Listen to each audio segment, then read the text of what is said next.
العالمين. والصلاة والسلام على أشرف المرسلين سيدنا وحبيبنا وشفيعنا مولانا محمد وعلى آله وصحبه وسلم تسليما كثيرا كثيرا ومن تبعهم بإحسان إلى يوم الدين عدد خلقه تعالى ورضا نفسه وزنة عرشه ومداد كلمته كما يحب ربنا ويرضى حمدا كثيرا طيبا مباركا فيه حمدا يوافي نعمه ويكافئ مزيدا.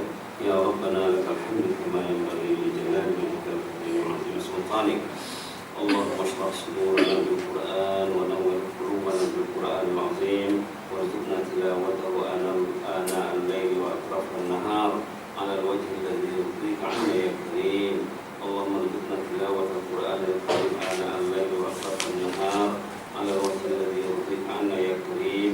اللهم ذكرنا منه ما نسينا وعلمنا منه ما جهلنا وارزقنا تلاوته يا مجيب السائلين واشرح صدورنا واستر عيوبنا واغفر ذنوبنا يا اكرم الراحمين. اللهم اجعل القران العظيم حجة لنا لا علينا. اللهم اجعل القران العظيم حجة لنا لا علينا. اللهم اجعل القران العظيم حجة لنا لا علينا. اللهم انا نعوذ بك من علم لا ينفع ومن قلب لا يخشع ومن نفس لا تشبع ومن دعوة لا يستجاب لها يا اكرم الراحمين. صلى الله على محمد وعلى آله وصحبه وسلم. الحمد لله رب العالمين. الحمد لله رب العالمين. Jemaah surau Al-Ibrahim, muslimin muslimat insyaallah sekalian. Alhamdulillah saya diajak ke surau untuk bicara tentang Ramadan ya, persiapan minggu Ramadan. Kita sudah ada dari setiap orang ya. Yang asas perbincangan kita hadis Rasulullah SAW. Hadis itu hadis muttafaq alaih, riwayat Al-Bukhari Muslim, mengatakan bahwa man shama Ramadhana imanan wa ihtisaban ghufira lahu ma taqaddama min dhanbi. Hadis yang selalu kita dengar ya. Hadis yang sebetulnya terpahat dalam minda kita sebelum kita masuki bulan suci Ramadan. Harus terpahat dalam minda setiap orang yang mau menunaikan ibadah syam wal qiyam. Di sini tidak dinyatakan nas Arabnya karena takut dan nota ini tamuan beberapa surat yang itu cukup. Jadi nas Arabnya tadi man shama Ramadhana imanan wa ihtisaban ghufira lahu ma taqaddama min dhanbi. Siapa yang bersiam Ramadan dengan iman dan ihtisab. Jadi nak meraih prestasi shaum itu adalah karena ditunaikan dengan iman dan ihtisab. Iman diterangkan di sini bahwa seorang menyambut bulan Ramadan dengan ceria. Kita menyambut Ramadan dengan gembira-gembira. Bahkan lebih gembira lagi kita menyambut Ramadan daripada menyambut Syawal nanti. Karena pada umumnya Syawal orang kita itu ada. Pada umumnya Syawal orang Melayu ada. Puasa pun ada juga yang ada. Subhanallah ya. Menyambut Ramadan dengan iman maksudnya di sini dengan ceria, gembira, dengan segudang harapan yang tinggi untuk mengisi hari-hari dan malam Ramadan Mubarak dengan ibadat. Itu tujuannya.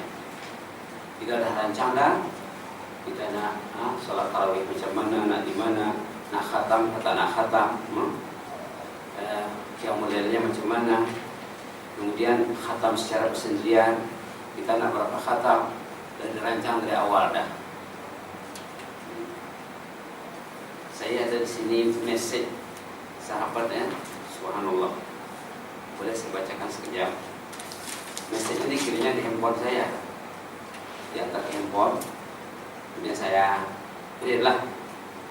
Assalamualaikum. Nak sampaikan berita untuk Ustaz. Alhamdulillah sejak 3-4 tahun lalu saya dapat praktekkan bacaan Al-Quran dalam salat sunnah. Rasanya dah lebih 50 kali khatam. Lebih 50 kali khatam 3-4 tahun, termasuk 7-8 kali khatam di tanah suci masa haji. Subhanallah.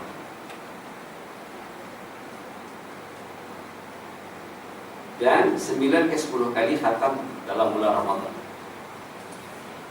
Subhanallah.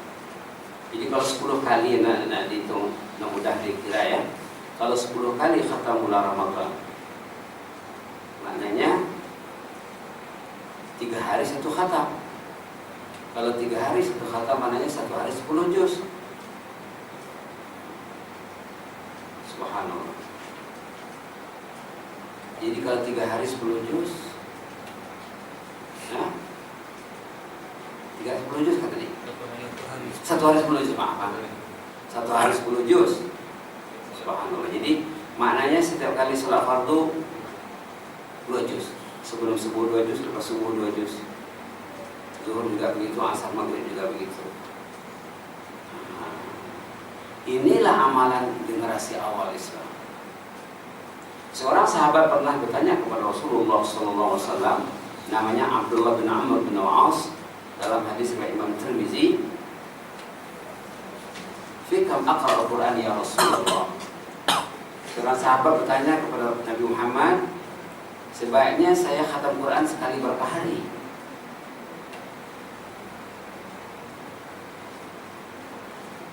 Kata Rasulullah, mula-mulanya sebulan sekali sudahlah. Isyah katanya. Oh, tidak boleh ya Rasulullah. Ana a'tikum afdal min dzalik. Saya mampu melakukan lebih afdal dari itu.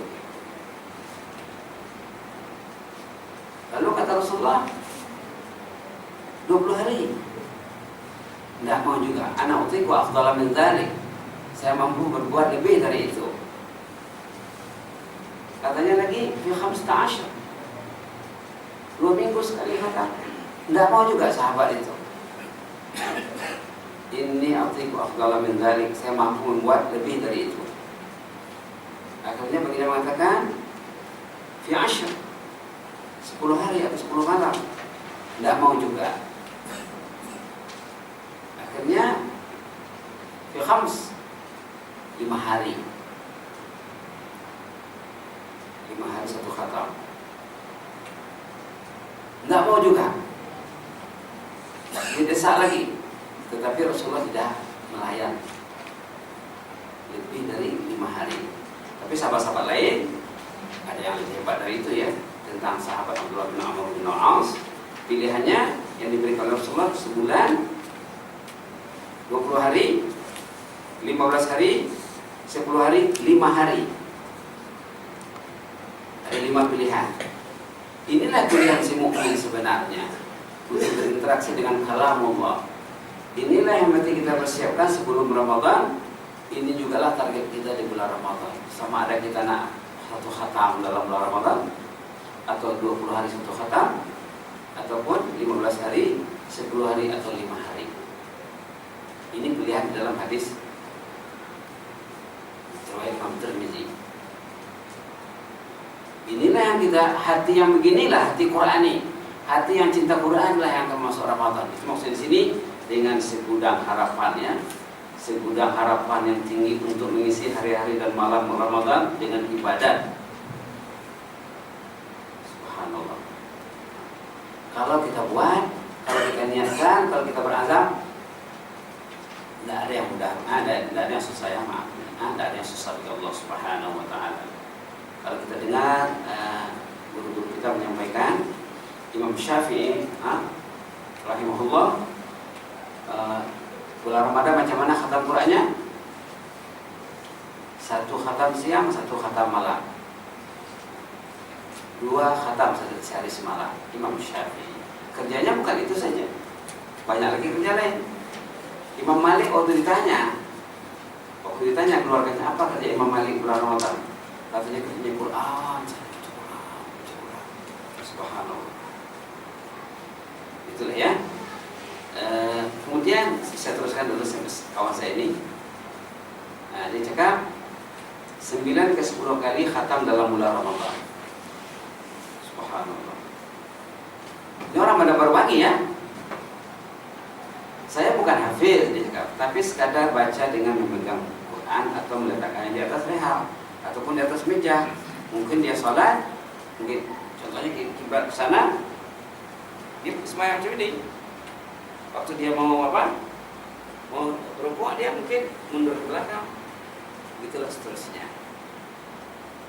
Kita boleh berbuat demikian ya. Ambil Quran besar, letakkan atas meja. Nah, sebenarnya sunnah dibolehkan ulama untuk melihat mushaf ataupun memegang dengan gerakan yang terhad lah ya.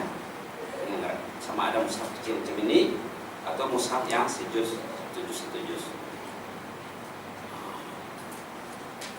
Kata ulama, kalau kita baca Quran di dalam salat, satu huruf dapat 100 poin.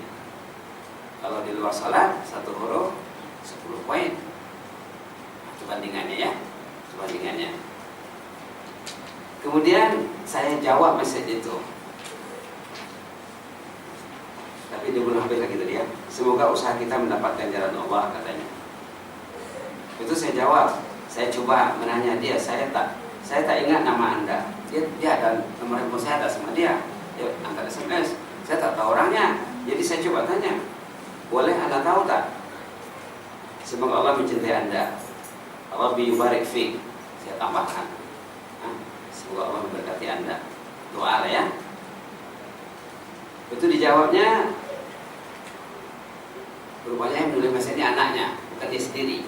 Sebenarnya saya sampaikan mesej ayah saya yang selalu ikut kuliah Ustaz. Ayah saya mohon biarlah tidak dikenal yang punya badan.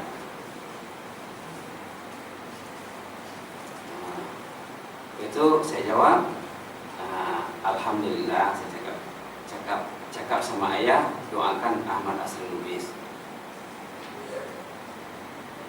Rasulullah pun pernah minta tolong doa sama Umar bin Khattab, tolong doakan saya. Ini sunnah dalam Islam, kita minta doa sama orang saleh. Betul dijawab lagi, ayah saya sebenarnya nak Ustadz gembira, maknanya nak menggembirakan Ustadz. Sebab ilmu yang Ustadz sampaikan dia amalkan. Dia antara SMS untuk menggembirakan supaya kita gembira. Orang-orang saleh zaman dulu, ini sunnah zaman dulu ya. Bila berjumpa di pagi hari, dia akan bertanya, pukul berapa tadi malam tahajud, berapa juz dibaca. Ini sunnah orang saleh zaman dulu. Pernah seorang jemaah diziarahi oleh sahabat-sahabatnya, didapati orang itu menangis di rumahnya pagi hari, nangis. Ditanya oleh orang yang melawat ini, katanya, apa masalah Anda? Adakah Anda baru mendengar berita keluarga bahwa ada ahli keluarga yang meninggal? Katanya tidak, tak ada berita yang meninggal. Tetapi kesedihan saya ini lebih sedih dari kematian orang yang tersayang dalam hidup saya. Jadi apa masalah Anda sebenarnya? Adakah Anda sakit? Orang lain tidak tahu gejala-gejala penyakit yang Anda alami. Saya secara fisikal tidak sakit, tetapi penderitaan saya ini lebih sakit dari sakit yang teruk. Ini cerita orang saleh ya. Jadi apa sebenarnya masalah Anda ini? Masalahnya tadi malam saya tak baca Quran.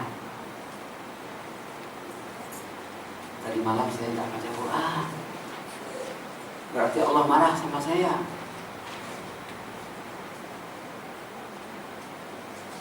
Kenapa Allah marah? Karena saya pernah berbuat dosa. Lalu saya tersekat dari dosa itu, tersekat disebabkan dosa, terhijab. Lalu saya tidak baca Quran. Ini saya yang pikir sekarang, di mana silap saya kepada Allah? Itu maka saya menangis. Ini cerita orang saleh ya. Jadi dirumuskan dari cerita orang saleh tadi, orang yang satu hari dia tak baca Quran, berarti dia terhijab dari rahmat Allah Subhanahu wa ta'ala. Kenapa dia terhijab? Karena banyak dosanya. Orang yang tidak baca Quran pasti masanya banyak kesia-siaan, banyak yang sia-sia. Tapi kalau orang yang mensetkan waktunya untuk baca Quran hari punya setengah juz, 1 juz, itu insya Allah Allah akan tolong dia mengaturkan segala aktivitinya. Allah yang menolong dia. Subhanallah ya.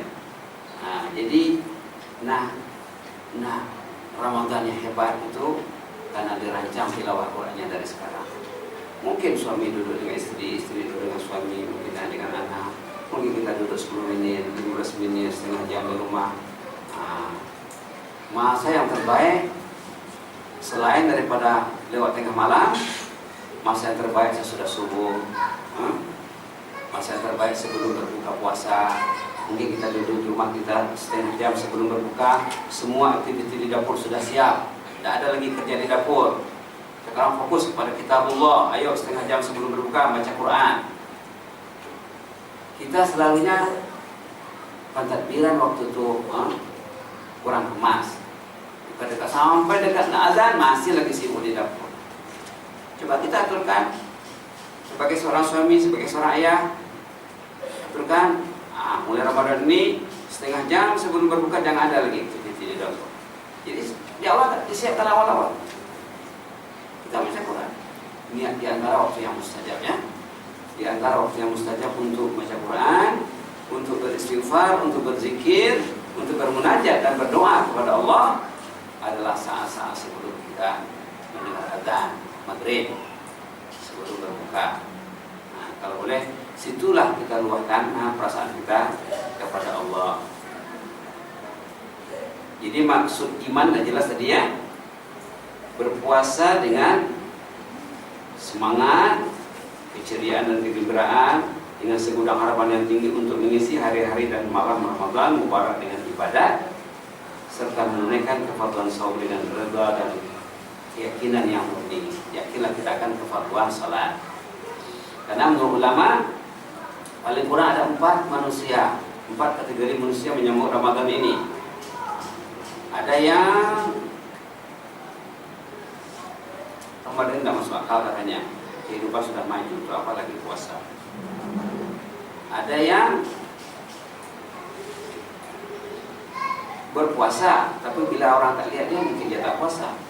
Berpuasa di depan orang yang mengetahuinya, kalau orang tak tahu dia tak puasa. Ada yang puasa tapi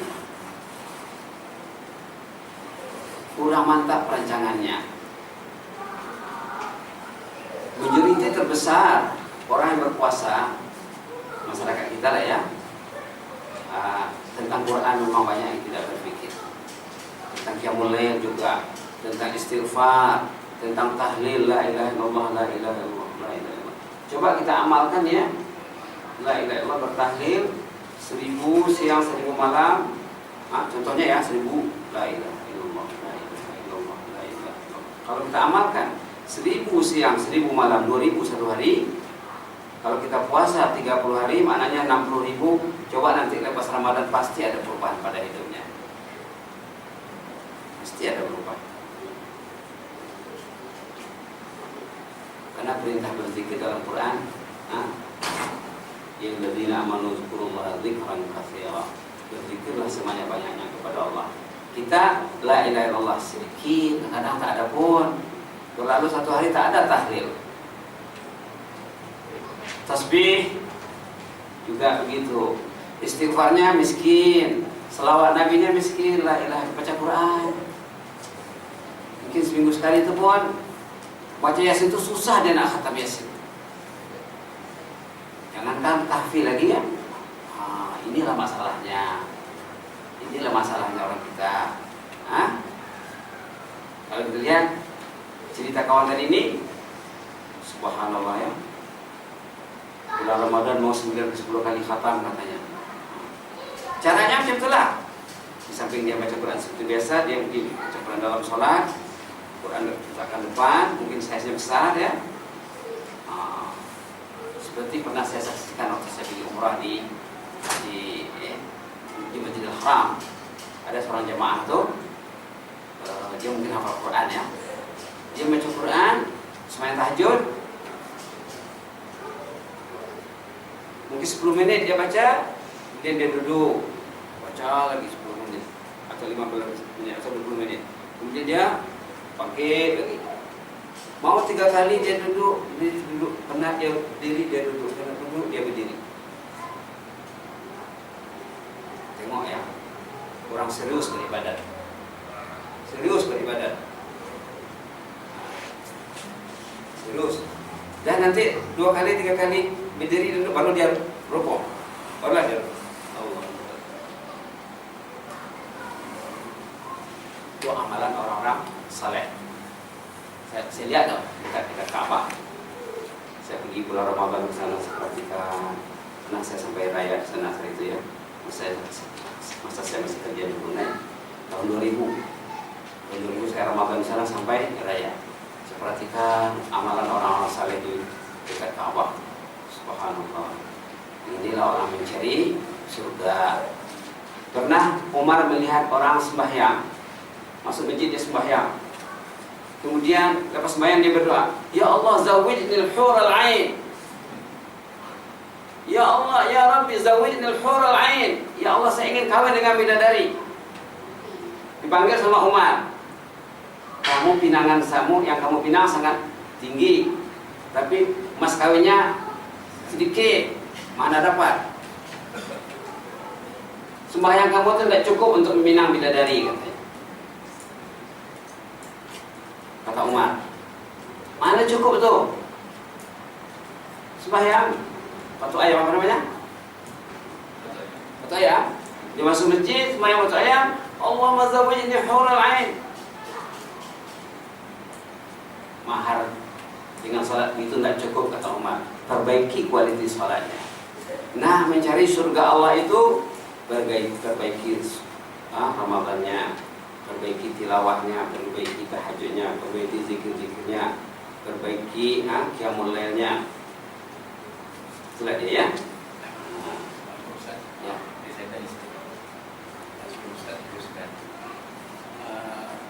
Apa dulu ditugaskan Allah sebagai bantuan agar insan manusia kita kemudian jadi bagus agar berpada. Tapi kalau sekadar kita membaca kelihatan bahwa hitam untuk memahami apatah lagi penghayatan, tambah-tambah lagi ayat-ayat yang mutasyabihat. Jadi di mana rasanya datang hukumnya? Oke, alhamdulillah ya. Mungkin kita dengar semua pertanyaannya ya. Dia tugas kepada Al-Quran ini sehingga ada 8. Selesai lah ya. Kewajiban umat Islam terhadap Quran ini sehingga ada 8. Kebetulan saya tesis PhD saya tentang Quran, tentang terjemahan Quran. Pertama, mempercayai, semua orang percaya ya. Kedua, kena baca. Kalau tak baca, maknanya hilang yang kedua ini. Percaya saja tak baca, banyak celaan dalam Quran tentang orang yang diberi kitab suci tapi tidak dibacanya dan tidak diikutinya. Yang ketiga, diyakininya. Meyakini kalamullah. Ditadabbur, berusaha memahami yang tersirat di balik yang tersurat. Dengan membaca tafsir kah apakah? Untuk melaksanakan akhlak Al-Quran, menjalankan hukum hakam Al-Quran, mengajarkan Al-Quran, memperjuangkan Al-Quran. Inilah tugas kita. Kalau kita hanya percaya saja tapi tak baca, atau baca tapi tidak mentadabbur, dicela dalam Quran. Orang yang baca saja tapi tidak berusaha mentadabburinya. Kita baca, dalam masa yang sama kita berusaha mentadabburinya. Walaupun tidak semuanya, ayat-ayat yang betul merangsang kita. Ada seorang sahabat jumpa Rasulullah SAW, akri'ni, artinya ajar saya membaca Al-Quran. Rupanya sahabat itu belum pernah belajar. Golongan veteran agama jumpa Rasulullah. Lalu Rasulullah cakap apa? Inilah surah-surah yang awalnya alif lam ra, satu surah. Sama ada surah, contohnya surah Ibrahim, surah Hijr, surah-surah lain. Kata orang yang bertanya ini, tak larat ya Rasulullah. Lidah saya sudah keras, ingatan saya pun tak berapa lagi. Kalau gitu kata Rasulullah, pilihlah surah-surah yang awalnya Hamim. Mungkin Fussilat, mungkin Ghafir, mungkin Zukhruf, Jasiyah. Tidak larang ya Rasulullah, tak mampu saya dah. Kalau gitu kata Rasulullah, pilihlah surah-surah yang awalnya Sabihis. Pilih satu surah saja. Tak mampu ya Rasulullah, saya mau surah yang pendek tapi lengkap.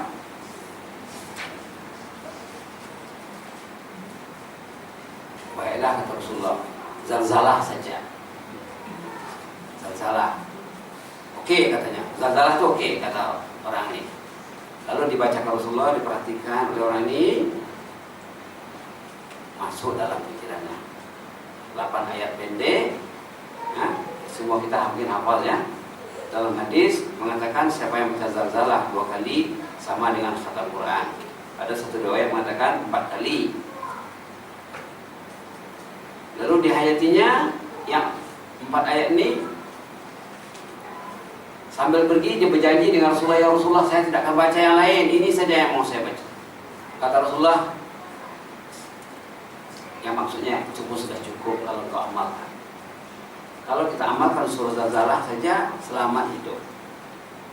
Soalnya tidak ada satu surah tertentu yang betul-betul meresap di hati kita. Kata Imam Syafi'i, Suratul Asr saja pun dah cukup. Jangankan Zalzalah lagi, 3 ayat saja Suratul Asr. Dah cukup, kata Imam Syafi'i. Tapi,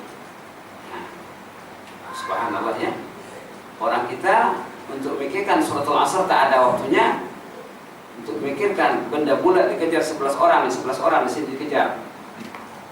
Tahan dia tuh. Ada benda bulat, 11 orang sini 10 orang dikejar-kejar. Diperhatikannya tuh, tahan dia tak tidur. Coba tuh, tahan dia tak tidur. Diperbualkannya lagi, diperkatakannya lagi. Pernahkah dia memperkatakan Suratul Asr, Suratul Zalzalah? Subhanallah, subhanallah. Jadi 8 kewajiban umat Islam terhadap Al-Quran. Jadi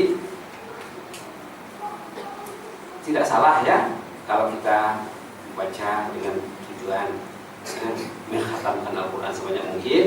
Dalam masa yang sama juga kita ada waktu, ada masa untuk mendalami ayat-ayat tertentu, surah-surah tertentu.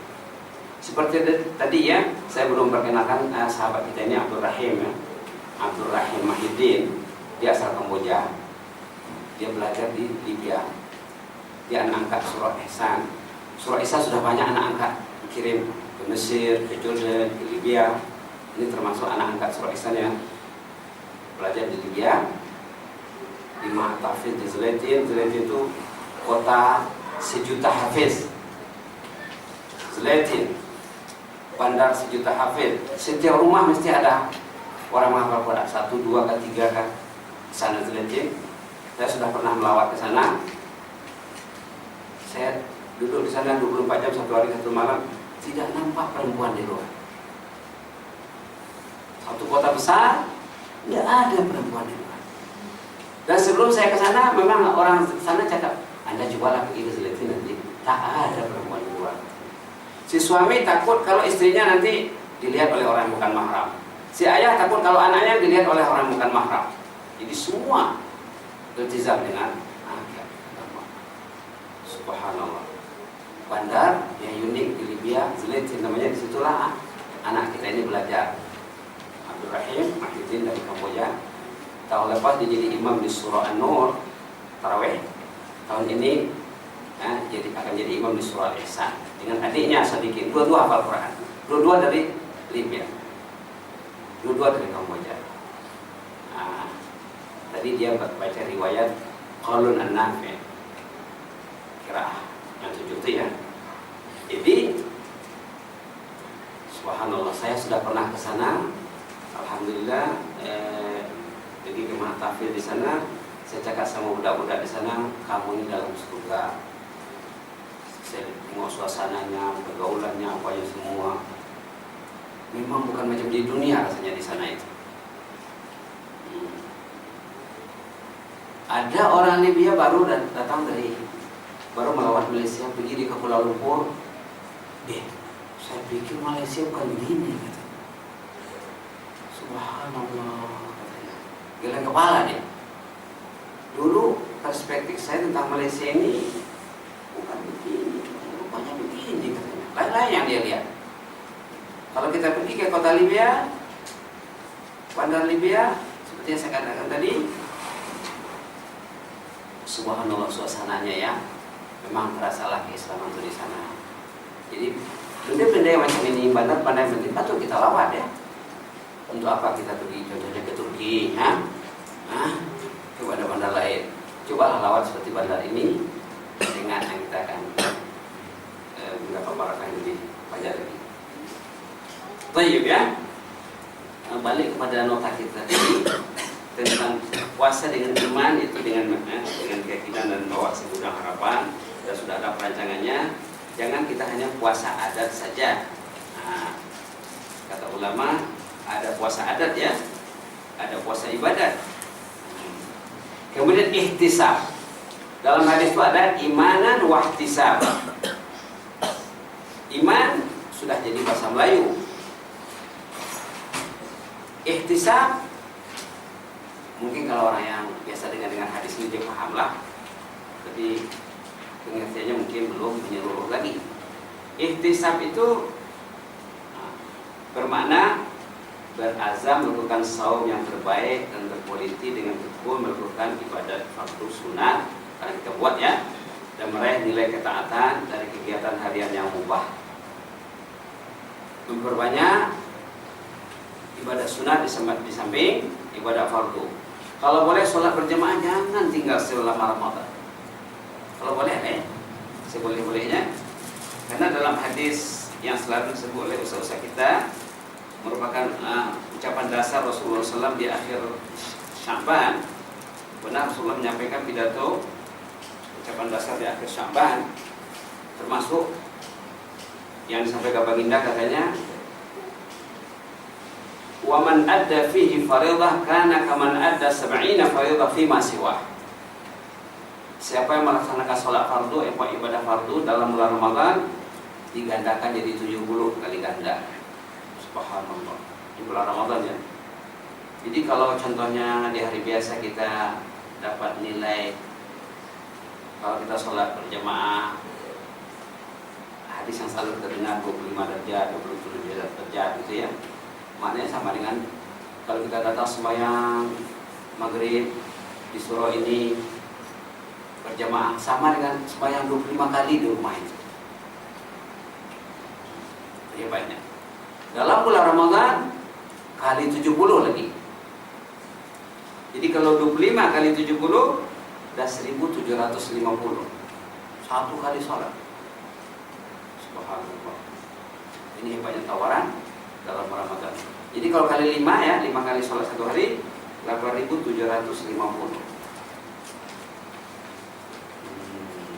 Itulah yang direbut orang waktu muslimnya di Mekah Madinah sana. Kita perhatikan bulan Ramadan macam musim haji di Masjid Haram Mekah Madinah, orang sembahyang subhanallah. Waktu saya pergi tahun 2000 saya cerita tadi, kebetulan ada orang tuh saya kenal di sana, petugas dia kontrol bangunan 2. Terjumpa sama saya, katanya, Anda tugas di sini? Iya. Kalau begitu mulai hari ini, dicekak sama saya, Anda mesti masuk melalui bangunan 2. Kami menyediakan makanan minuman. Kena booking lah. Masalah kok dengan dia, oke lah saya cakap. Nanti saya datang ke masjid, saya mesti masuk dari bangunan 2. Dikontrol situ. Bayangkan kalau kita ketinggalan satu sholat fardu berjamaah, subhanallah, 1750 hilang. Nah, kalau balik pada cerita orang saleh zaman dulu, jangankan tinggal satu sholat fardu ya, tinggal takbiratul ihram pun, orang itu masbuk, imam dah baca Fatihah, dia baru Allahu Akbar, nanti lepas sholat jamaah pergi ke rumahnya. Anda tadi masbuk ya? Iya. Pasti ada kesilapan Anda terhadap Allah. Kalau Anda tidak ada silap, Anda tidak mungkin masbuk. Itu baru masbuk. Belum tinggal 1 rakaat, belum tinggal 1 salat. Subhanallah, subhanallah. Di zaman Rasulullah SAW, kalau ada orang yang ketinggalan sholat fardu berjamaah, maka akan dilaporkan kepada Rasulullah SAW. Dilaporkan itu macam jenayah besar itu, lebih dari jenayah lagi. Pernah ada satu laporan sampai kepada Nabi Muhammad SAW. Apa kata Rasulullah menjawabnya? Zakar rajulu bala syaitanu fi udhuni. Kata baginda Rasul SAW, orang itu sudah terkencing-kencing setan di telinganya. Itu orang yang tidak datang sholat subuh. Subhanallah, subhanallah ya. Jadi, kita tadi Ramadan apa tadi? Ramadan yang terbaik. Karena berniatlah kita, ya Allah tolonglah diriku ini ya Allah untuk menunaikan sholat fardu berjamaah 1 bulan penuh. Jangan tinggal, jangan masbuk. Jangan masbuk. Sebaik-baiknya datanglah 10 menit, 15 menit ya, awal kita baca Quran. Saya ingat lagi nasihat Syekh Ibrahim Al-Yamani. Dia mau datang besok nih. Kalau sore Quran nak manggil dia, masih banyak jadwal kosong. Boleh saya aturkan jadwalnya. Dulu di atas sini ya, Syekh Ibrahim dia mengatakan, kita sholat khusyuk, katanya datanglah 10 menit, 15 menit awal ke surau, bacalah Quran. Orang yang tak baca Quran, tidak mungkin khusyuk salatnya. Kalau kita perhatikan ayat-ayat Quran tentang salat dan tilawah, ya, memang tak dapat dipisahkan antara salat dengan tilawah. Contohnya saja ayat yang selalu juga disebut oleh ustaz kita dalam surah Al-Ankabut berarti ya. Dalam surah Al-Ankabut.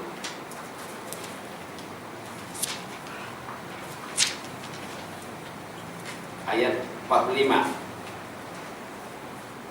Al-Ankabut 45. Utlu ma uhiya ilaika minal kitabi wa aqimis salah. Dua perintah di sana. Utlu ma uhiya ilaika minal kitabi wa aqimis salah. Arti yang paling senang, baca Quran dulu baru salat. Itu makna yang paling senang lah. Jangan sholat saja, tak baca Quran. Pergi ke surah Fatir contohnya ya. Ada lagi dalam surah Fatir tak silap saya. Jadi surah Al-Ankabut, surah Fatir ayat 29. Innal ladzina yatluna kitaballahi wa aqamus salah.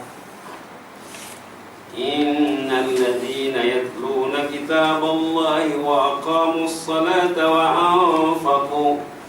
anfaqu mimma razaqnahum sirran wa 'alaniyatan yarjuna tijaratan lan tabur. Innal ladzina yatluna kitaballah wa aqamus salah. Tilawah dulu baru salat, baru infak. Sini ada 3 ya, tilawah, salat dan infak. Jadi tidak mungkin, tidak dapat dipisahkan antara tilawah dengan salat. Kalau kita belum lagi mampu membaca Quran karena menangis kepada Allah, ya Allah macam mana lakuin ya Allah, baca Quran susah, tolong ya Allah, di mana silap? Di mana silap? Karena mengadu, mencurahkan pilihannya kepada Allah, suruh Allah, minta sama Allah, bermunajat kepada Allah supaya Allah tunjukkan kita penyelesaiannya dengan bahasa yang lahir kepada hati kecil sendiri, hati sanubari sendiri. Kalau bahasa Arabnya banyak tuh ya. Saya dulu waktu di pondok dulu ada diajar oleh Syekh tentang doa tilawah ini, tentang doa tilawah. Yang penting seperti yang saya katakan tadi, beberapa ayat sudah kita kemukakan, tidak memisahkan antara salat dengan tilawah. Tak dapat dipisah. Saya teringat cerita seorang sahabat saya di Brunei. Dia umurnya seingat 84 tahun, Pak Haji Muhammad namanya. Dia tak pernah miss sembahyang berjamaah. Saya perhatikan 15 menit ataupun 20 menit, 15 menit sebelum sholat dia sudah ada di masjid. Dia baca Quran. Nanti lepas sholat, orang dah balik, lepas main sunat dia duduk, dia baca Quran lagi 15 menit, 10 menit, 20 menit. Begitulah setiap kali sholat. Saya kagum melihatnya. Pakcik ini mulia betul di sisi Allah. Mulia orangnya itu. Saya dengar, saya tanya jemaah, macam mana kabar Pak Haji Muhammad itu? Kata jemaah dah meninggal. Macam mana meninggalnya? Katanya balik ke sembahyang, parking kereta di garasnya, duduk di ruang tamu, di sofa, duduk, meninggal. Kan mulia. Balik ke sembahyang, duduk sekejap di rumah, terus dia ambil rohnya.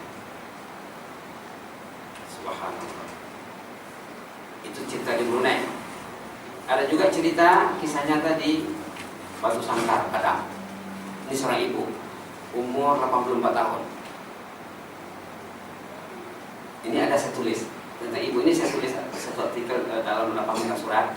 Saya dengar cerita secara ringkas saja, saya dengar cerita melalui Facebook, melalui telepon, saya tanya, lalu saya buat satu penulisan 8 surat dengan tajuk kepergiannya diiringi doa malaikat. Tajuknya saya buat. Ibu ini dari dia sehat, dia taat salat fardu berjamaah di rumah Allah, sampai dia secara fisikal sudah uzur. Kadang dia tak ingat sembahyang apa. Dia tanyalah sama orang sampingnya, nak, jadi sembahyang apa nak? Sembahyang Isya po. Sembahyang Isya itu 4 rakaat ya. Iya. Sampai-sampai begitu. Sampai-sampai dia tak larat pakai telepon. Nah, tolong pakaikan ibu telepon ini, ibu tak larat ini. Nah, dipakaikan. Dan dia amalannya lepas salat dia duduk sekejap di masjid, dia baca Quran.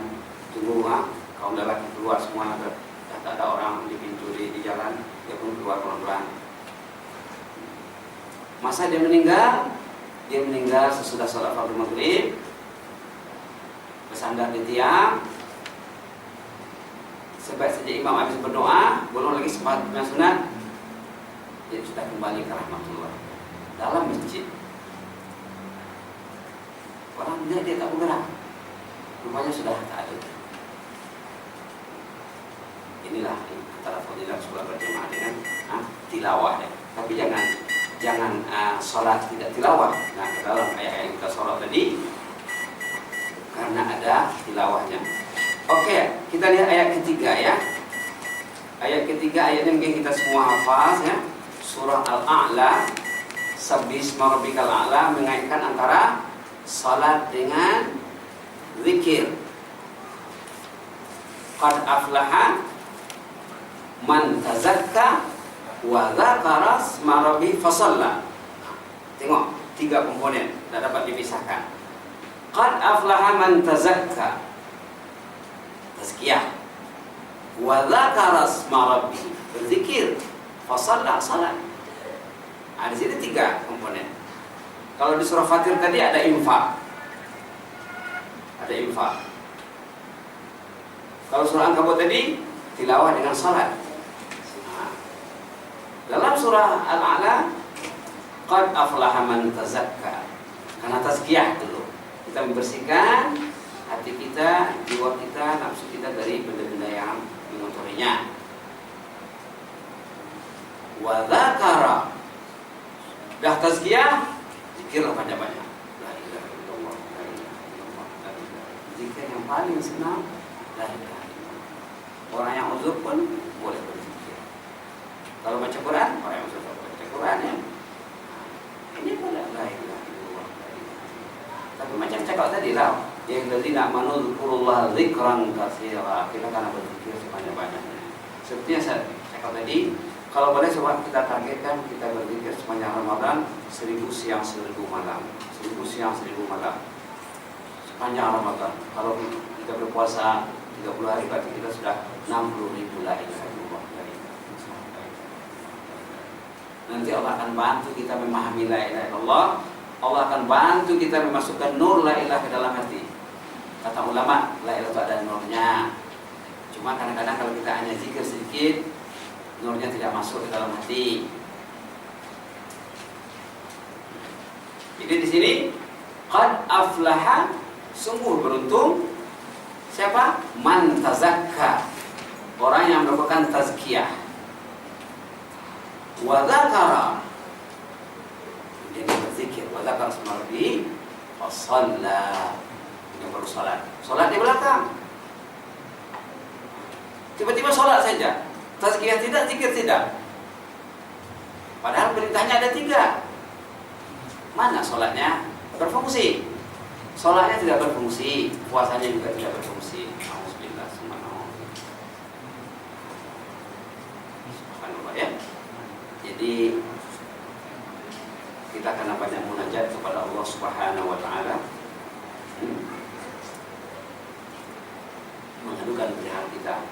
Kata ulama, termasuk Imam Hasan Basri ya, rahimahullah, nak mengukur keadaan hati kita, ambil Quran katanya, baca.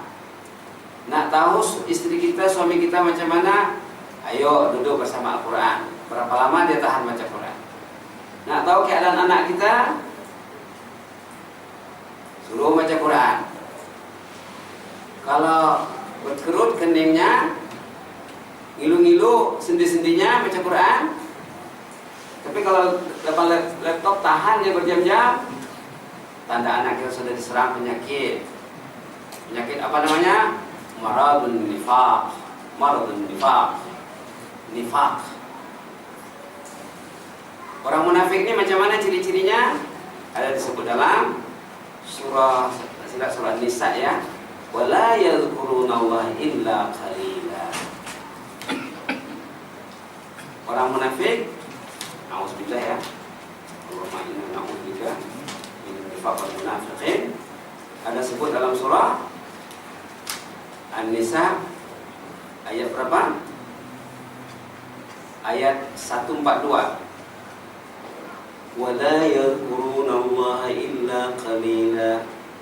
Yang sedikit zikir itu orang munafik katanya. Kalau orang beriman disebutkan dalam surah Al-Ahzab ayat berapa? 40-41. Apa katanya? Ya ayyuhalladzina amanu dzkurullaha dzikran katsira. Orang beriman zikirnya banyak. Zikran katsira. Orang munafik zikirnya wala yadhkurunallaha illa qalila. Ayat 41 tadi ya, maaf, Al-Ahzab 41. Saya bukan hafal Quran ya, tapi kalau saya mau satu ayat itu saya tahu lah ada ini surahnya. Nah, kita yang ini yang hafal Quran sahabat kita ini, dia dari Kamboja, dia sudah hafal Quran, datang ke Malaysia dia menghafal lagi, begitu juga mendalami lagi, subhanallah. Dengan kiraatnya lagi di sana.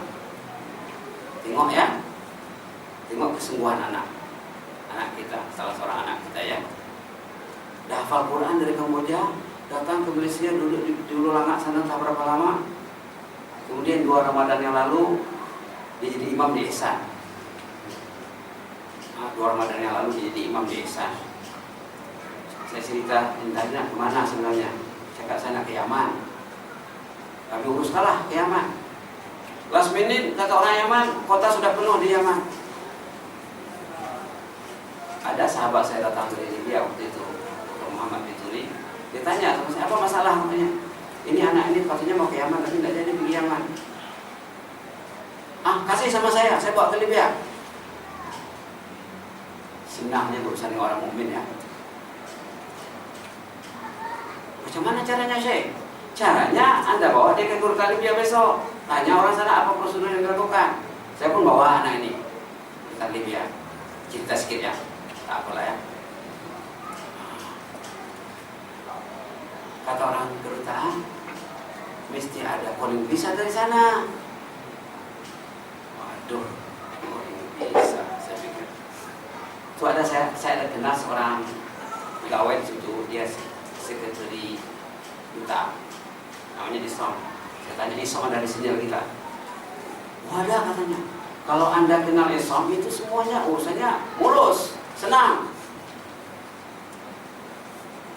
Saya kasih nomor telepon Isom kepada Dr. Muhammad yang dari Libya tadi.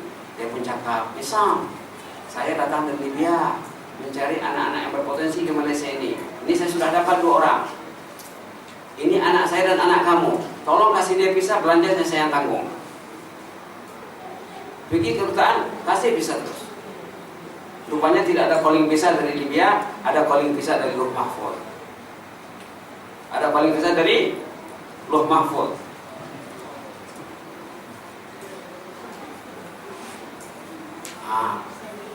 Senang. Kalau ada iman, cakap iman Ustaz. Saya dari Libya, kata Dr. Muhammad, mencari anak-anak yang mau belajar di tahfiz. Saya sudah dapat 2 orang nih. Ini anak saya, anak kamu juga. Inilah aset kita nanti untuk menghadap Allah dari pembalasan. Jadi tolong Anda kasih visa, belanja saya yang tanggung, kata Dr. Muhammad. Kasih sama duta visa terus. Ini dia. Dah hafal Quran dari Kamboja, datang ke Malaysia, pergi ke Libya mendalami. Ini dia dah 2 tahun di sana, mendalami lagi. Quran ini semakin dibaca, semakin didalami, semakin banyak kita dapat tingkat mutiara di dalamnya. Rugilah ya kalau kita tidak mendalaminya. Kalau kita tidak coba mendekatkan diri kepada kalamullah. Orang-orang alim itu setiap kali dia baca Quran, dia dapat message yang baru, yang indah. Setiap kali baca Quran. Betul. Sama kayak orang-orang alim, orang saleh, nggak pernah boring, nggak pernah jemu baca Al-Quran. La yumallu sama'u, nggak pernah jemu ya. Baiklah, ini tidak habis nota kita nanti ini. Tidak habis nota kita ya. Jadi ihtisab, apa makna ihtisab? Man shama Ramadhana imanan wa ihtisaba. Siapa yang berpuasa Ramadan dengan iman dan ihtisab, ihtisab itu artinya memperbanyak ibadah sunnah di samping ibadah fardu, kemudian mengolah aktiviti harian kita yang mubah ini menjadi ibadah. Tidur kita ibadah, makan kita ibadah, minum kita bekerja, pergi ke pejabat, pergi ke sekolah, pergi kemana-mana, kita antar anak, kita antar istri, apa saja kerja kita kerja di dapur, potong sayur, masak dan lain sebagainya. Berniatlah setiap gerakan yang kita lakukan itu dengan ibadat. Perbanyaklah zikir, perbanyaklah basmalah, perbanyaklah hamdalah, perbanyaklah hauqalah, perbanyaklah hasbalah, perbanyaklah istighfar, salawat dan lain sebagainya. Saya teringat, ini saya banyak cerita nih ya. Seorang sahabat saya, masa saya bertugas di Kuwait. Saya pernah bertugas di Kuwait jadi pensyarah, pernah juga di UPM, Fakultas Islam dengan Fakultas Pendidikan. Masa saya bertugas di Kuwait, bulan Ramadan ya, bulan Ramadan kami menjaga periksa. Ada seorang pensyarah ekonomi, dia macam kenal saya tak kenal dia. Ustaz katanya, apa buku Ustaz baru terbit? Tahu saya menulis. Kebetulan waktu itu buku saya baru terbit, Kesan Dosa Dalam Hidup. Ini kesan dosa dalam hidup. Menurut ulama, kesan dosa dalam kehidupan mukmin lebih 30. Kepahitan hidup yang akan dialami orang yang masih belum berusaha membersihkan dirinya daripada dosa dan noda, dia akan menghadapi lebih 30 kepahitan hidup. Nomor 1, tak mau baca Quran, itu karena dosanya banyak. Nomor 2, tak mau ke surau ke masjid, hari-hari didengar azan, tapi duduk di rumah saja, itu karena dosanya. Malas berzikir karena dosanya. Jadi saya cakap sama sahabat tadi, sahabat yang bertanya tadi, pensyarah ekonomi, kalau ada orang naik kereta pergi ke pejabat 1 jam pergi 1 jam pulang, tapi dia tak sempat baca qul huwallahu tidak, ayat kursi tidak, Fatihah tidak, tasbih, istighfar, salawat pun tidak, apapun tidak. Itu karena dosanya banyak tuh, saya cakap. Itulah maksudnya disorot dalam buku itu, kesan dosa dalam hidup. Rupanya dia kena dia. Wah, saya itu. Tapi dia tak cakap lah. Tapi nampak dari raut mukanya itu terpukul dia.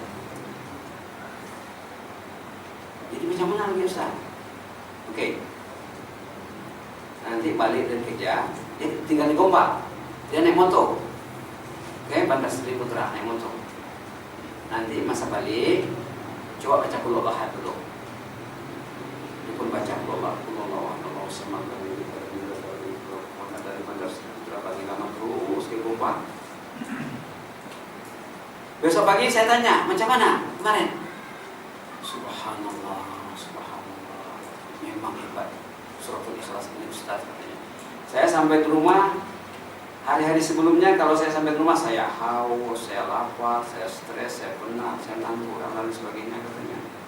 Ini tidak, katanya sampai ke rumah lapar tidak, haus tidak, penat tidak, stres pun tidak, seakan-akan saya mendapat surga dunia katanya.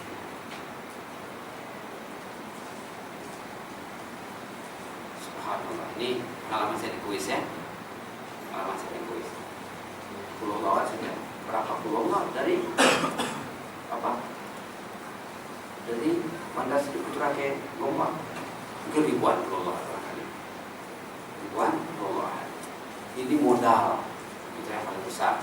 Pernah sahabat Rasulullah SAW rajin membaca qul huwallahu ahad. Ini untuk pedoman bagi kita ya. Dalam salat dia jadi imam. Dia mungkin baca wadduha rakaat pertama, tapi mesti baca qul huwallahu ahad. Rakaat kedua alam nasyrah, tapi mesti baca qul huwallahu ahad juga.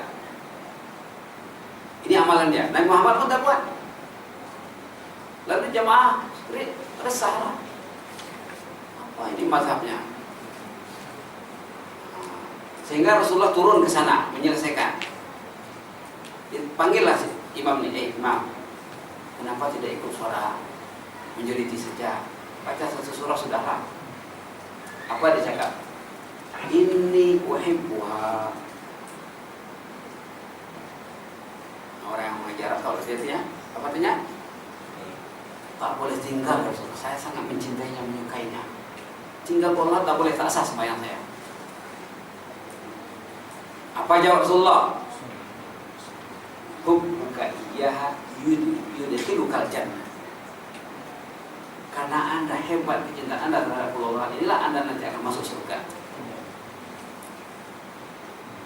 Jadi bukan mesti khatam Quran. Kalau kita tidak berpotensi untuk khatam Quran, pilihlah yang sesuai dengan potensi kita. Oh, itu. Pernah saya jumpa seorang sahabat di Kuala Lumpur, dia subhanallah. Dia penerbit buku ini.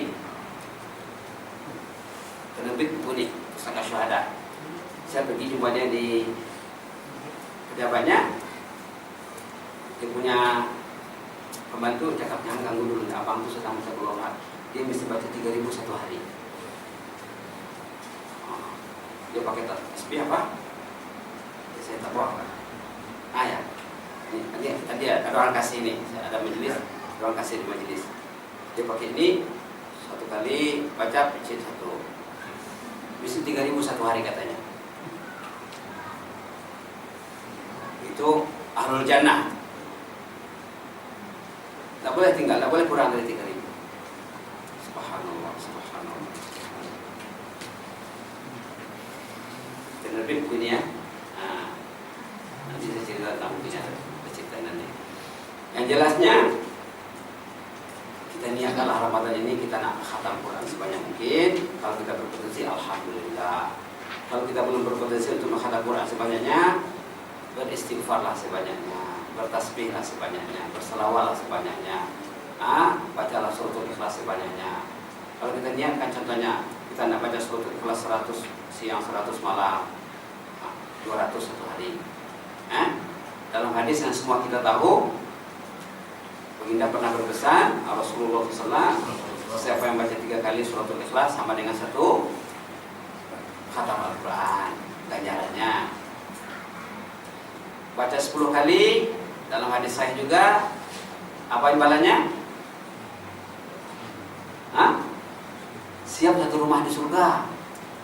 10 kali suratul Ikhlas siap satu rumah. Sehingga sahabat Nabi mengatakan, kalau itu kami baca banyak-banyak ya Rasulullah. Kata Rasulullah SAW, tidak masalah, tidak susah bagi Allah membayarnya itu, baca saja. Subhanallah. Satu rumah di surga bukan kosong, bukan tak ada orang menunggu di dalam, semua sudah lengkap.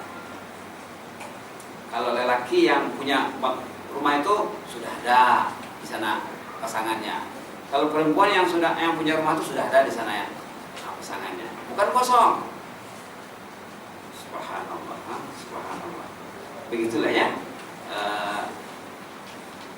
Bisa ada planning kita untuk masuk Ramadan ini tentang ibadat sunat sebanyak-banyaknya, ibadat mubah kita olah jadi ibadat ya. Kerja mubah maksudnya, urusan-urusan kita yang harus seperti tadi mandi, makan, minum, kerja dan sebagainya, tidur.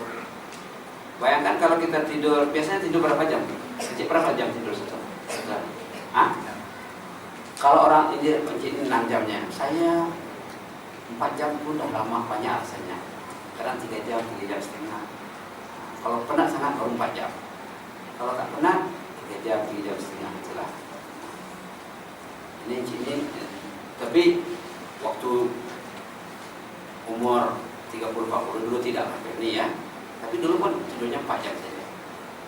Kalau orang itu tidur 6 jam 1 hari, umurnya 60 tahun, berapa jam dia tidur? Berapa tahun dia tidur? Ini matematik nih. Orang itu tidur 6 jam 1 hari, dia berusia 60 tahun. Berapa tahun dia tidur?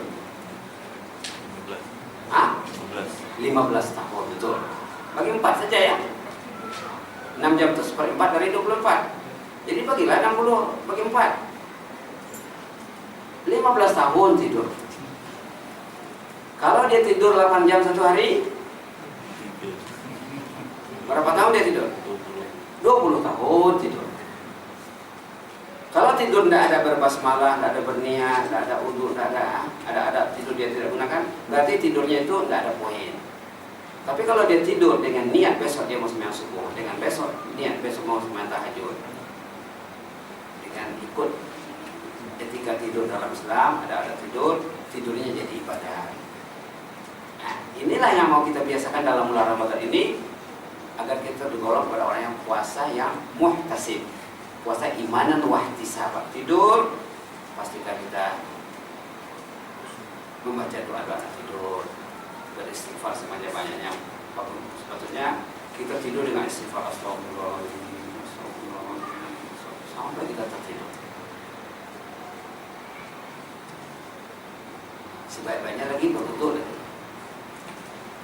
Ada dinyatakan dalam hadis, para siapa yang tidur sebelum tidur dia berwudu, ada malaikat yang incah ditugaskan di dekat kepalanya mendoakannya, ya Allah ampunkan dosa orang ini, dia tadi tidur sebelum tidur dia berwudu. Subhanallah, ini bukan dengan malaikat ya. Jadi sebenarnya orang yang taat itu, orang yang saleh itu, orang yang istiqamah itu, dia kehidupannya didampingi sama malaikat, tidak renggang dari malaikat. Jadi maksud puasa ihtisab supaya fardu, ibadat fardu dilakukan, memperbanyak sembahyang sunat, dan ibadat yang mubah diolah, ataupun pekerjaan yang mubah diolah menjadi ibadat. Tidurnya ibadat dengan ada niat tadi, menghidupkan kendaraan, start kendaraan, motor, kereta, bismillahirrahmanirrahim, nak masukkan gear, bismillahirrahmanirrahim, nak break, bismillah, baca subhanallah, apa kan penting diperbanyak. Dalam akhir nota ini, sebenarnya nota ini secara ringkasnya saya sudah sebut sebenarnya, makan, tidur apa semua di peringgan. Yang terakhir, zikir dan doa perlu diingat bahwa pesanan peranan zikir, doa, basmalah, hamdalah, tasbih, istighfar, tahlil dan lain-lain, peranannya dalam berihtisab sangat penting sekali. Nak mencapai puasa imanan wahtisabah itu karena banyak zikirnya, doanya, basmalahnya, hamdalahnya, tasbih, istighfar, tahlil dan lain-lain. Karena banyak, lidahnya mudah. Subhanallah, Allahu Akbar, jazakallah, barakallahu fiik. Nawwarallahu qalbak, qawwakallah. Tadi saya jumpa dengan sebelum maghrib tadi di sini seorang pria Palestina. Dia cakap tinggal di bangsa wajib. Apa saya cakap? Qawwakallah. Cakap sama dia. Semoga Allah beri anda kekuatan. Orang Palestina berjuang kan. Qawwakallah. Dia pun bila dia. Alhamdulillah. Mungkin dia jarang dia dengar ungkapan dari orang lain. Anak kita balik sekolah, apa kita patut kita baca? Mungkin paling kurang jazakallah, barakallahu fiik. Paling kurang tuh istri kita dihidangkan teh untuk kita apa? Barakallahu fiik. Jadi ibadat, dia akan jawab lagi nanti. Atau jazakillah. Paling kurang barakallahu fiik, jazakallah. Banyak kan? Nampak anak kita sholat, mungkin barakallahu fiik, mungkin jazakallah, mungkin alhamdulillah, nah mau sholat. Itu paling kurang. Kita memuji Allah dan menyanjung anak kita, dua-dua dapat. Anak itu pun nanti, ayah saya memperhatikan saya juga banyak, ibu saya memperhatikan lebih berat tentang saya. Kalau kita seorang cikgu, anak murid kita menjawab soalan dengan baik, mungkin kita cakap fatahallahu alaik, semoga Allah membukakan hatimu untuk menerima ilmu, ataupun nawwarallahu qalbak, semoga hati anda bersinar untuk menerima ilmu. Banyak ucapan-ucapan ini yang menjadikan kehidupan kita sehari itu jadi ibadat. Umar bin Khattab mengatakan, kalau orang itu tahu fadilat jazakallah itu, katanya pasti sikit-sikit jazakallah, sikit-sikit jazakallah. Dalam hadis sendiri dinyatakan, baginda Rasulullah SAW berpesan, kalau orang buat baik dengan kita lalu kita jawab dengan jazakallah, itu pujian kita sudah cukup maksimum itu, tidak ada di atas itu lagi. Kita masuk rumah, orang tolong buka pintu, anak kah, orang kerja kah, istri kah, barakallahu fiik, jazakallah, assalamualaikum warahmatullahi wabarakatuh, contohnya.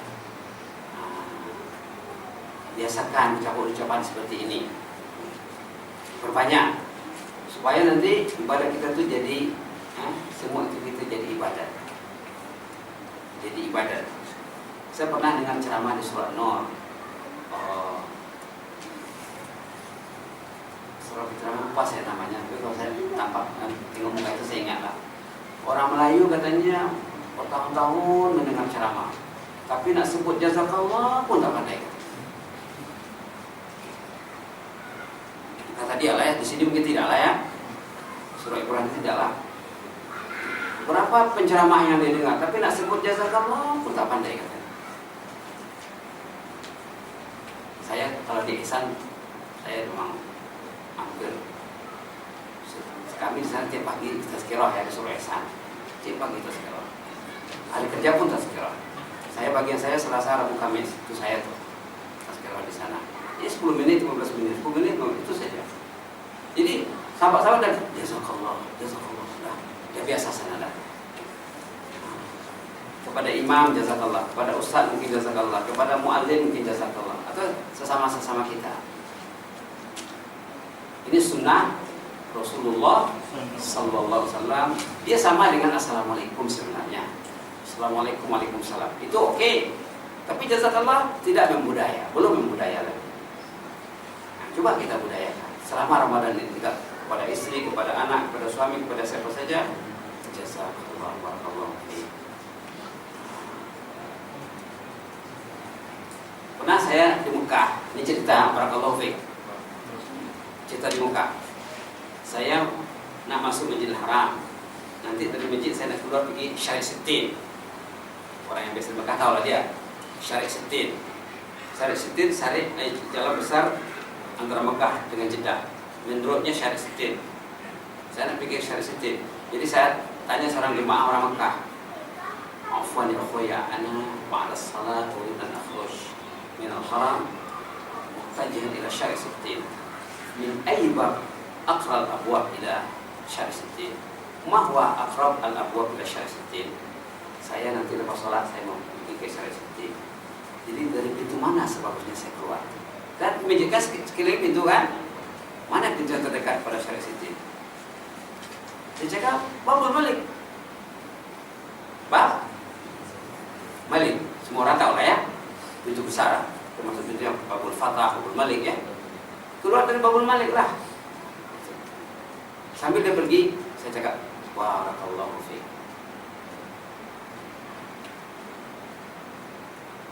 Itu pisah. Lama. Dicari lagi saya. Rupanya terkena barakallahu fiik tadi. Cari. Doakan saya ya. Orang Mekah minta doa sama orang Melayu. Patutnya orang Melayu minta doa sama. Tolong doakan saya. Saya pikir kenapa dia minta doa? Kenapa barakallahu fiik tadi? Mungkin dia jarang dengar ungkapan itu. Ungkapan yang indah biasanya akan keluar dari lidah yang indah ya. Kalau kita rajin menyebut jazakallah, barakallahu fiik, karena banyak lagi yang senada dengan itu sebenarnya. Itu menunjukkan isi hati kita lah ya. Sahabat Nabi Rasulullah SAW pernah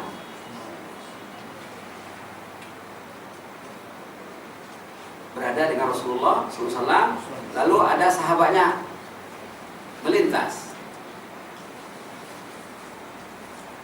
Katalah si A bersama Rasulullah SAW, si B sedang melintas. Kata si A kepada Rasulullah SAW, ya Rasulullah, ini sahabat saya. Kata Rasulullah SAW, pernahkah anda menyatakan kecintaan anda kepadanya? Oh enggak, katanya.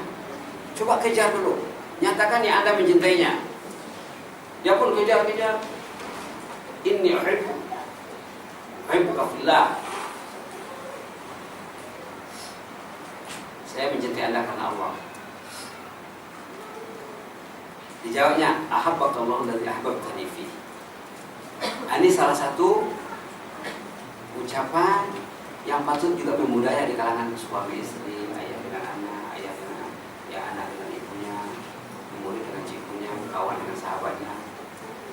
Yang sunnah yang sudah hampir tak ada. Uhibbuka fillah. Jawabnya apa? Ahabbakallahu alladzi ahbabtani fi. Paling kurang ahabbakallah. Ini sunnah Rasulullah. Sama dengan jazakallah, barakallahu fi. Ini ucapan yang akan memberi indah silaturahim di antara kita. Apa tadi ucapannya? Uhibbuka fillah. Saya kalau manggil ceramah macam Syekh Ibrahim Al-Yamani, macam Syekh Ali Saleh dulu, yang Ali Jabir dulu, kalau datang ke saya cakap sama jemaah, nanti seluruh masyarakat itu uhibbuka fillah. Saya mencintai anda karena Allah. Dia akan jawab, ahabbakallah. Semoga anda dicintai Allah. Benda-benda macam ini sama dengan assalamualaikum, waalaikumsalam. Sama. Uhibbuka fillah, ahabbakallahu alladzi ahbabtani fi. Itulah ya. Mimpi mesti memperbanyak apa tadi? Zikir, doa, basmalah, hamdalah, tasbih, istighfar, dan lain-lain itu termasuk jazakallah, barakallahu fiik. Saya dulu pernah berceramah dekat surah Sabah tentang jazakallah saja. Itu saja, tidak lari dari itu. Jazakallah. Saya buat nota, apa jawabannya? Kalau untuk perempuan jazakillah ya. Jazakillah, kalau untuk secara umum jazakumullah. Ataupun kita memuliakan martabat orang itu walaupun dia seorang, mungkin jazakumullah, mungkin jazakallah. Jawabannya mungkin barakallahu fiik. Ya. Jazakallah mungkin jawabannya barakallahu fiik. Ataupun ana wa iyyak. Jazakallah ana wa iyyak. Semoga Anda dibalas Allah, saya dan Anda juga. Ini kita biasakan di kalangan istri, suami, anak, budayakan. Kita ajarlah. Dan kalau dia menyampaikan thank you ataupun terima kasih, kasih dia duit terima kasih. Saya tahu anak saya memang biasa barakallahu fiik. Biasa sudah dulu ya juga terima kasih. Kita ajarlah. Terima kasih itu nilainya apa? Memang ada nilai, bukan ada nilai. Malam yashkurin nas, lam yashkurillah, memang ada lah ya, syukurlah. Tapi jazakallah itu kata Rasulullah SAW, faqad ablagha fi tsana. Man suni'a ilaihi ma'ruf faqala jazakallah faqad ablagha fi tsana. Kalau orang membuat benda yang baik dengan kita, lalu kita katakan jazakallah, itu pujiannya sudah maksimum. Tidak dapat digambarkan macam mana bisa dan sebagainya. Karena yang dipuji adalah Allah Subhanahu wa Ta'ala. Kita biasakan. Apalagi kita jumpa dengan Ustaz. Saya dengar juga selalu Ustaz yang Pak Ibat datang ke sini ya. Tuan-tuan bulan Pak Ibat. Uhibbuka fillah. Coba. Uhibbuka fillah. Dia akan jawab ahabbakallah. Itu doa ya. Ahabbakallah. Saya mencintai Anda karena Allah. Dia akan jawab ahabbakallah. Ahabbakallah. Saya perhatikan di negara Arab. Saya tidak lama sangat dalam 13 tahun lah. 13 tahun. Di Malaysia pun dah lebih 15 tahun dah. Di Brunei lebih 10 tahun. Kehidupan itu macam itulah. Saya di mana saya berada, disitulah negeri saya, perasaan saya. Bukan saya ingat negara kampung dan tempat-tempat darah saya. Mungkin di sini inilah negeri saya, mungkin di sini saya akan berkubur. Itu saja. Jadi subhanallah ya. Ucapan-ucapan macam ini di sana sangat membudaya sekali ya. Sangat membudaya sekali. Sangat membudaya sekali. Jadi boleh saja kalau orang mengatakan jazakallah, kita jawab apa? Mungkin barakallahu fiik. Atau minimum alhamdulillah. Itu paling kurang. Jazakallah, alhamdulillah. Alhamdulillah pun sangat mahal. Bukan minimum lagi ya. Tapi memang kurang sesuai lah sebenarnya. Tapi paling kurang. Alhamdulillah. Alhamdulillah. Jadi kata ulama, lidah yang terbiasa menyebut benda yang baik waktu hidup akan mudah nanti nak menyebutkan la pada waktu nanti. Saya perhatikan di Arab sana, guru-guru kalau menceramah, uhibbukum fillah.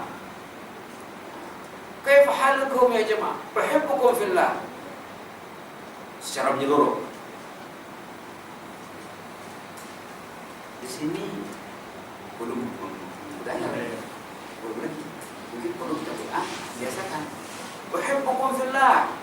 Saya mencintai kamu semua. Cuma yang ada karena Allah. Kenapa kita mencintainya? Dia mau duduk di rumah Allah.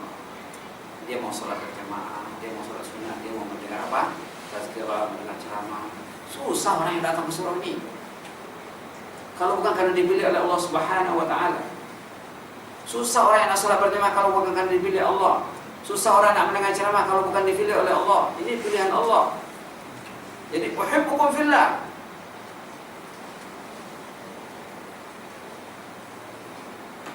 Kalau benda yang tidak berharga, semua orang suka. Benda bulat yang orang yang sebelah sini, jangan cerita lah.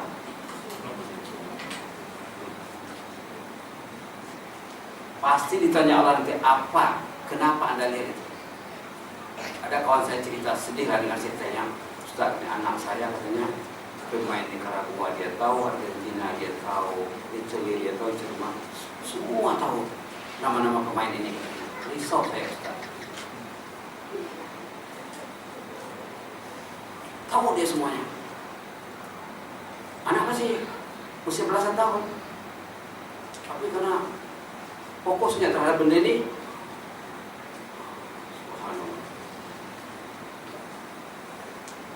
surah Quran, nama-nama sahabat, nama-nama saleh, nama-nama aulia. Maksudnya ini yang kita utamakan ya. Imam Syafi'i, Imam Nawawi, Imam Ghazali, Ibnu Hajar, Bukhari, Muslim, sahabat-sahabat Nabi, Ummahatul Mukminin, Yahya bin Mu'adz Ar-Razi, Yahya bin Mu'adz Ar-Razi. Mungkin biasa dengar Yahya bin Mu'adz Ar-Razi. Itu kata-kata hikmahnya luar biasa hebat. Kalau kita baca, subhanallah,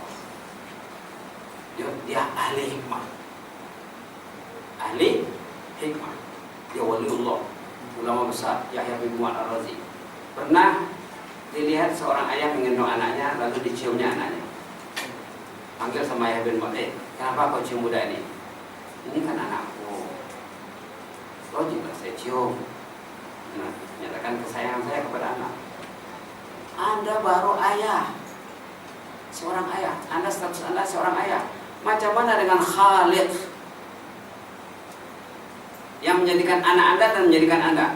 Coba bayangkan kecintaan Khaliq kepada anak Anda ini macam mana.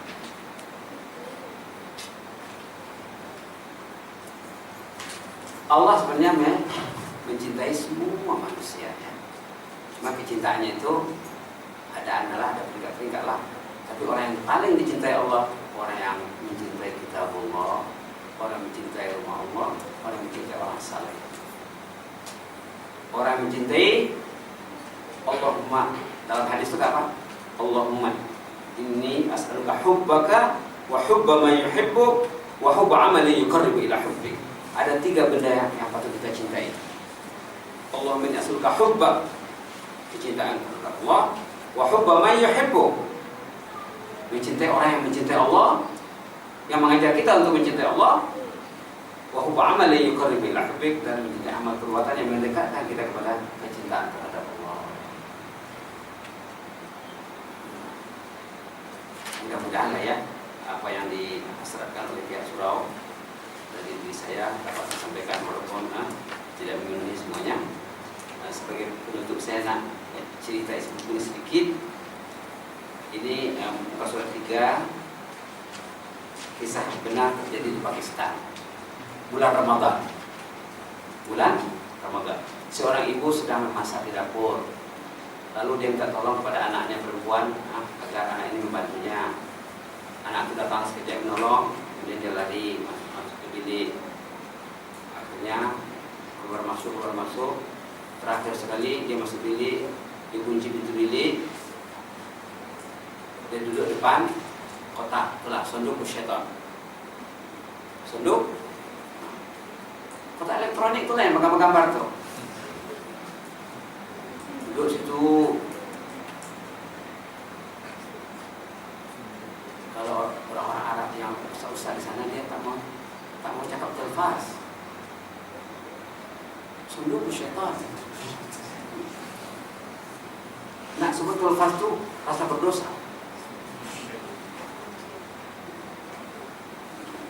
Nak sebut televisi tu rasa berdosa rasanya.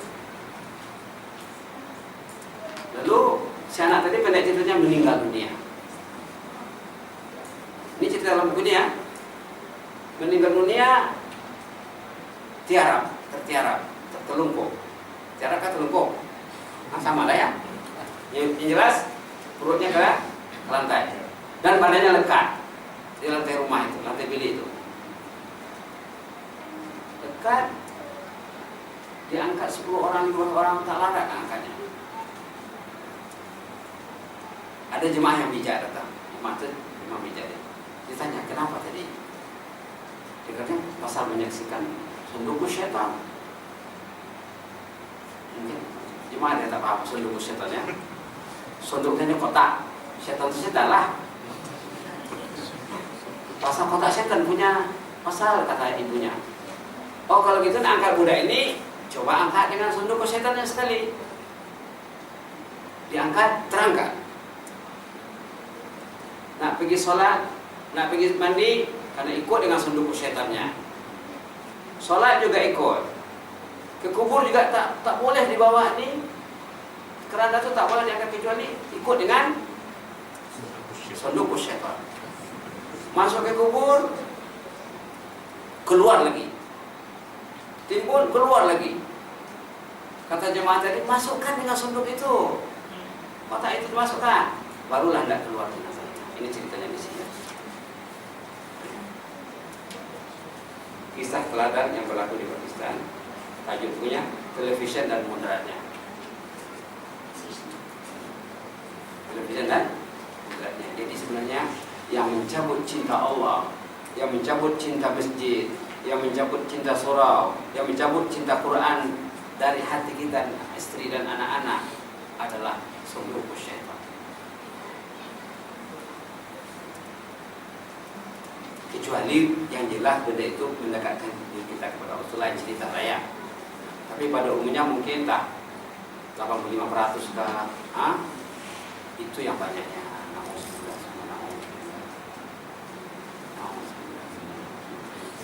Jadi banyak lagi cerita lain sini. Juga sebagai penutupnya mudah-mudahan kita sudah paham maksud apa tadi iman dan ihtisab. Iman adalah kita menyambut puasa Ramadan dengan yang gembira, dengan segenap harapan, dengan perencanaan, dengan terserahlah potensi kita masing-masing, dengan memperbanyak ibadah sunat dan mengolah ibadah yang mubah menjadi diniatkan dengan sebagai ibadah rumah Allah. Seperti kita harian, seperti cerita orang yang naik motor tadi, kebanyakannya menghafal Allah. Kita nak pergi kerja, nak pergi sekolah, baca Allah banyak-banyak. Allah sama kami baca subhanallah bihamdihi, subhanallah bihamdihi, subhanallah bihamdihi, dalam hadis muttafaq alaih riwayat Bukhari Muslim.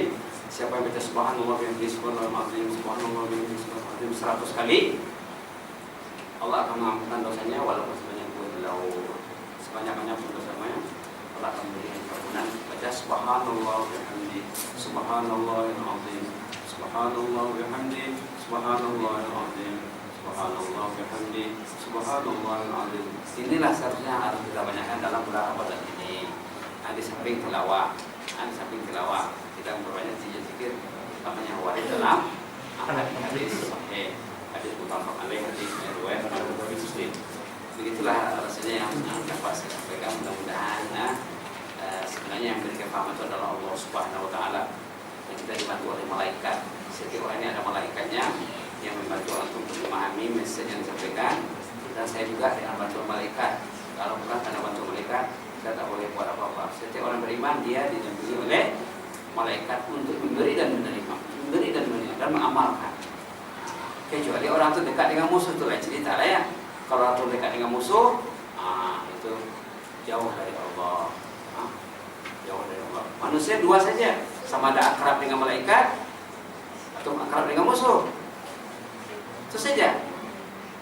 Kalau dia akrab dengan malaikat, dia akrab dengan rumah Allah, dengan surau dan masjid, akrab dengan Al-Quran, akrab dengan zikir. Kalau orang itu akrab dengan musuh, yang benda bulat tadilah. Contohnya, dia hanya semata-mata untuk melalaikan dari zikir. Ini perancangan Zionis antara bangsa, Zionis internasional. Banyak ceritanya tuh, masalah suka, masalah nyanyian, masalah fashion, masalah ini, itu perencanaan mereka. Yang sepatutnya kita jangan pedulikan ya, sepatutnya begitulah ya. Mudah-mudahan Allah memberi kita rahmat. Ada tadi saya lupa sih doa, saya sudah siapkan. Boleh bagi satu doa ya, doa agar kita diberi kekuatan untuk memasuki bulan Ramadan ini, yang saya ambil daripada karya orang-orang saleh. Saya buat tajuknya doa agar memiliki motivasi dan dalam beramal ibadah di bulan Ramadan. Banyak sini lah. Nah, terus lihat banyak-banyak ada lagi sini yang belum foto. Jazakallah. Barakallahu fikum insyaallah. Allahumma qad azallana syahr Ramadan wa hadar. Fasallimhu lana wa sallimna lah. Warzuqna fihi al-jidda wal ijtihada wan nashad wa'izna fihi min al-fitan ya arhamar rahimin. Artinya ini doa kita baca kalau dah sabit besok itu awal Ramadan, kita bacalah malamnya. Mungkin hari pertama, mungkin seminggu pertama masih boleh kita baca lagi. agar kita diberi Allah al-jidda, kesungguhan, wal ijtihad, kerajinan, rajin ya, wan nasyat, hampir sama ya. Maknanya rajin juga ya. Wa a'idna fi minal fitan, lindungilah kami dalam Ramadan daripada segala fitnah. Benda yang mudah tadi, fitnah yang paling berbahaya sekali. Fitnah yang paling berbahaya sekali. Ya Arhamar Rahimin ya. Itulah mudah-mudahan jangan lupa mendoakan saya setiap kali berdoa, dan saya juga akan mendoakan jemaah. Tapi yang saya tahu namanya Cik Khalid saja. Cik Khalid saja, kalau dia selalu kontak saya, telepon, SMS, email kan. Patutnya orang Islam di zaman Rasulullah SAW, baginda mengatakan kalau kita kenal dengan orang itu tanya namanya. Kita disuruh doa, mendoakan. Karena kalau kita mendoakan orang lain, malaikat mengaminkan doa kita. Rugi kalau kita berdoa untuk diri kita doakan orang lain agar malaikat yang jaga orang itu mendoakan kita, karena setiap malaikat orang beriman online dengan mukmin yang lain. Walaupun dia di seberang ataupun di lain benua, asalkan kita doakan dia, orang di benua yang lain, kita di benua sini, malaikatnya online dengan kita. Online dengan kita. Jadi salah satu kaidah doa makbul adalah dengan mendoakan orang lain dan sebut nama. Alhamdulillah, subhanallah. Siapa namanya sahabat yang terkenal dalam hal ini? Abu Darda. Abu Darda 200-300 orang disebutnya setiap malam berdoa dalam sholat, dalam sujud.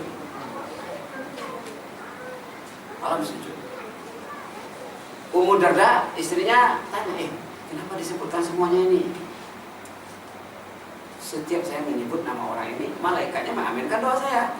Jadi kalau sebut 200 yang mengaminkan doa saya, malaikat. Gitu. Itu tambah doa ya.